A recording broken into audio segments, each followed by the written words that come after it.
Mengundang Rusia di acara G20 di Bali nanti pada November 2022 oleh pihak Indonesia ternyata membuat Amerika muring-muring marah terhadap Indonesia dan mengancam memboikot G20. Langkah Indonesia ini langkah strategis kah atau langkah blunder? Pentingkah Pak Jokowi sampai harus datang ke Amerika dalam lobby politik ASEAN Amerika kemarin juga melobi untuk G20? Atau sampai-sampai juga harus datang ke markas Elon Musk? Kita akan bahas lebih mendalam tentang keputusan tersebut. Narasi kali ini didukung oleh MillionaireRace.com. Millionaire Race adalah sebuah paket liburan kekinian berhadiah ratusan juta rupiah bagi para peserta yang menjalankan tantangan-tantangan yang diberikan.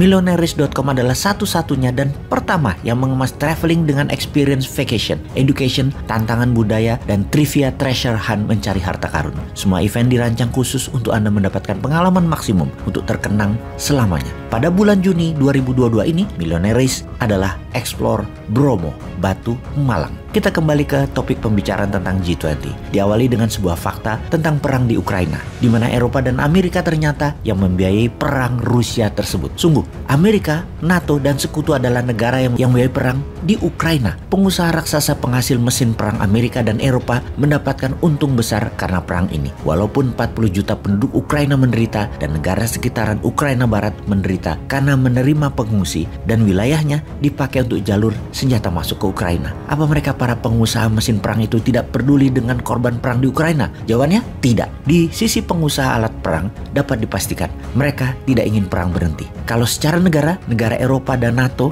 lain lagi sikap negaranya. Secara kampanye pejabat dan sebuah negara harus terlihat mulia dengan seakan minta perang dihentikan dan mengancam memiskinkan Rusia. Di mana Eropa dan Amerika menyatakan memberikan sanksi ekonomi kepada Rusia. Mereka memerintahkan pihak swasta keluar dari Rusia, tidak berdagang dengan Rusia dan memerintahkan negara-negara sekutu menjalankan sanksi ekonomi juga kepada Rusia. Namun pemerintah Amerika, negara-negara Eropa tetap membeli minyak bumi dan gas dari Rusia. Itu sisi munafiknya mereka.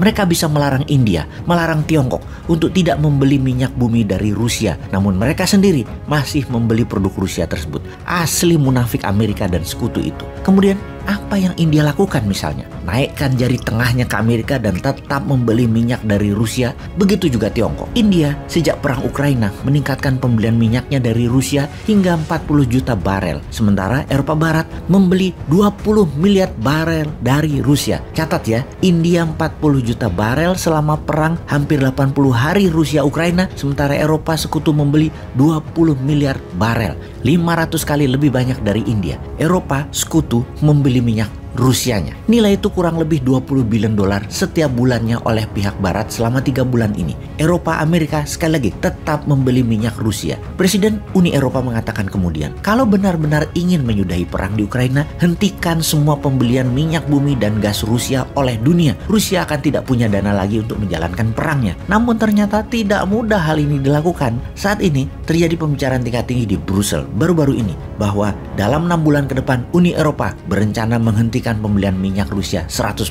Yang pastinya hal ini kalau benar dijalankan akan membuat Rusia kering. Rencana tersebut akan dijalankan setelah G20 bulan November, yaitu di bulan Desember 2022 ini. Bayangkan, nunggu 6 bulan lagi. Jangan-jangan 6 bulan dari sekarang rakyat Ukraina sudah nggak tinggal di Ukraina lagi. Sudah pindah dan Ukraina luluh lantak sudah. Lalu terjadi perdebatan karena Desember masuk musim dingin. Eropa memerlukan gas dan minyak Rusia. Sebaiknya digeser tambah 3-6 bulan lagi alias 9-12 bulan dari sekarang rencana pemblokade 100% minyak gas Rusia. Kemudian negara seperti Hungaria melalui Perdana Menterinya Viktor Orban malah teriak minta waktu lebih dari 24 bulan lagi dari sekarang agar bisa menyiapkan infrastruktur minyak bumi dari tempat lain yang membuat harga naik 50% lebih mahal dari minyak dan gas Rusia. Minyak dan gas Rusia memakai pipa jalur distribusinya. Kalau sumber lain pakai kapal FSRU misalnya atau tanker yang mereka tidak punya pelabuhannya, di mana mereka menyiapkan silo, tangki, dan jalur distribusi baru atau menggunakan batu bara. Pembangkit listrik tenaga batubara coal power plant tidak mudah dan tidak cepat penyediaannya. Menjalankan perintah Uni Eropa untuk akhir tahun ini menyetop minyak dan gas dari Rusia ke Hungaria. Bagi Hungaria sama saja menjatuhkan bom nuklir di Hungaria. Hungaria tidak bersedia. Slovakia ternyata sejalan dengan Hungaria, tidak mengikuti saran Uni Eropa untuk akhir tahun 2022 ini menstop minyak dan gas Rusia. Kenapa Hungaria dan Slovakia tidak setuju dan tetap akan membeli minyak dan gas Rusia? Karena masalah geografi. Hungaria dan Slovakia adalah landlocked country. Landlocked country adalah negara yang tidak punya laut, tidak punya seaport, tidak punya pelabuhan laut. Jadi Uni Eropa kalau mau menjalankan larangan membeli minyak Rusia, anggotanya akan mengalami painful decoupling. Satu lagi masalahnya, ada dua negara yang main mata dengan NATO untuk mereka diterima menjadi anggota NATO, yaitu Swedia dan Finlandia, di mana Amerika sangat mendukung keduanya untuk segera bergabung agar memberi tekanan politik ke Rusia. Di sisi Swedia dan Finlandia ada rasa takut diserang Rusia sebelum aplikasi lamaran mereka dikirim ke NATO. Dan ini memang pernyataan propaganda dari Rusia akan menyerang semua negara baru yang menjadi anggota NATO karena mengancam keamanan negara Rusia. NATO adalah nation threat-nya bagi Rusia. Jadi kembali ke pertanyaan di awal tentang marahnya Amerika kepada Indonesia karena mengundang Rusia di G20 November 2022. Haruslah dilawan karena benar apa yang Indonesia lakukan tersebut, yaitu mengundang semua anggota G20 tanpa pengecuali. Amerika marah sama Indonesia, melarang semua negara membeli produk Rusia, tapi mereka sendiri masih membeli minyak Rusia. Kalau negara lain nggak boleh, dilarang-larang. Kalau sendirinya apa-apa boleh. Itulah Amerika yang double standard. Terus Indonesia harus takut gitu? Jangan.